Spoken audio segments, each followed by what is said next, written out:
Good afternoon. I'm Lisa Broom with the CBC News Break. The Prime Minister has thanked some of the agencies which, through their hard work, have helped to make the island more attractive to visitors. Prime Minister Frendle Stuart says the newly formed Barbados Tourism Marketing Inc., as well as the Tourism Product Authority, are among them. He says the Royal Barbados Police Force is another one of those essential agencies. I know that the force maintains a regular connection with the tourism actors in Barbados, ensuring that, like a sensitive seismograph, the force registers all of those changes, all of those fluctuations taking place in the tourist community, and making sure that it responds creatively and decisively to those changes. So they're a very important part of our outfit. Mr. Stuart was speaking at a reception at Illawarra Court to honour long-stay visitors to the island, some of whom have been here over 50 times.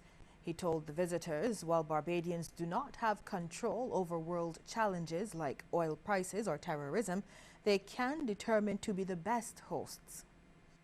I am usually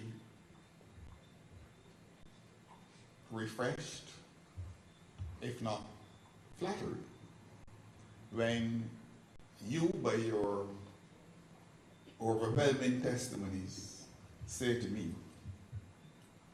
that your reason for coming to Barbados as often as you do has everything to do not only with our social and physical landscape, but has very much to do with the warmth and the charm of our people.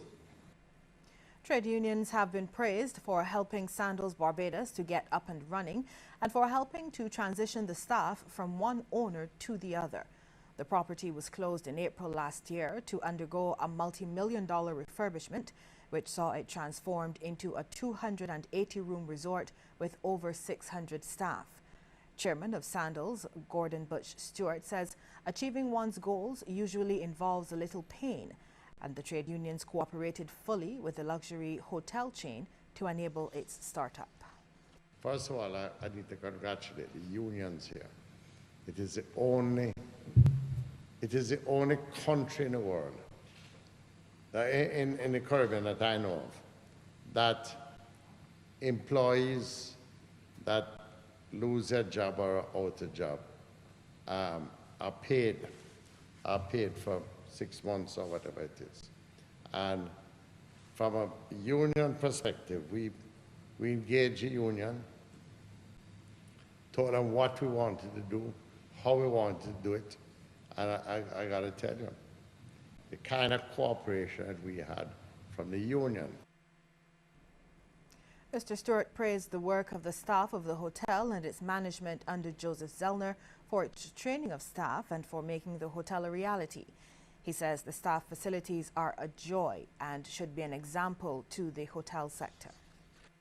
We are particularly happy with the staff facilities that we have.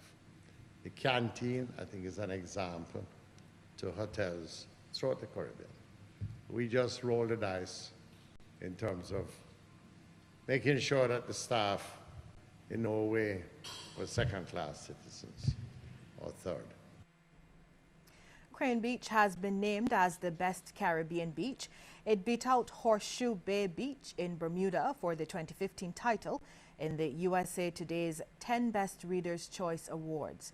Third place went to Aruba's Baby Beach. Another local beach, Bathsheba, secured 8th position in the top best Caribbean beaches.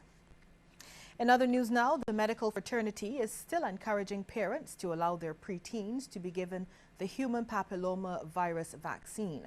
One of those, consultant gynecologist-oncologist at the Queen Elizabeth Hospital, Dr. Vikash Chatrani, says starting the vaccine at 11 is perfect since a child's immune system is at its prime.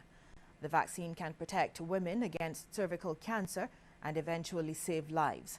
But there have been some concern across the island about administering it to preteens. How vaccines work is that you stimulate the immune system to form antibodies.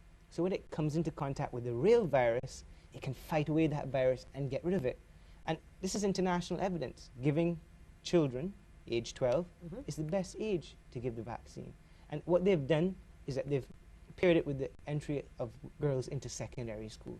And that provides an opportunity for public health researchers, for administration, to ensure that everybody who has to enter secondary school gets the vaccine. It happened with polio, it happened with measles, mumps, rubella. There's always anxiety and fears for new vaccines. Co-founder of CarePath Cancer Support Team in Canada, Dr. Denny DePetrillo, says the HPV vaccine is also being administered to boys. Some parents were concerned, however, saying their sons were not homosexuals and should not need the vaccine. That's a true feeling among worldwide. It's like this, you know. Right. And again, it's the cultural thing. The promoters of this, in terms of the vaccine, has been Australia and New Zealand. Their success has been phenomenal because somehow they reached the public and convinced them, the parents, that vaccination should be given, not only to the girls, but also to the boys. As you go to different cultures, and it's exactly what you said, you know, my daughter's not going to have any sex. No way we're going to do this, you know. And the same issues with the male. So again, it's an educational problem. The Heart and Stroke Foundation wants Barbados painted red for the rest of this month. Well, not literally, of course, but the foundation is asking that people wear to work red tomorrow and join in its red lunchbox effort. Chief Executive Officer Gina Pitts says it's all part of the foundation's Go Red for Women campaign, the aim of which is to raise awareness about cardiovascular disease in women. She told CBC News they've already had a few events, including a symposium that talked about stress management and reducing hypertension. Come the 14th of February, we have two items happening on that day. In the afternoon, we have partnered with the Barbados Hash Harriers, and they will be putting on a red dress run stroke walk, which is fabulous. They run and walk every single week and on bank holidays as well. And they've dedicated this particular run walk to wearing red dresses. So that's men and women wearing red dresses, and children and dogs and anyone else who comes along. And it's such good fun. It isn't a heavy kind of 5K run. It's a really good family outing. She says, however, the marquee event, the Red Dress Gala, is in the evening. That's a more sophisticated evening.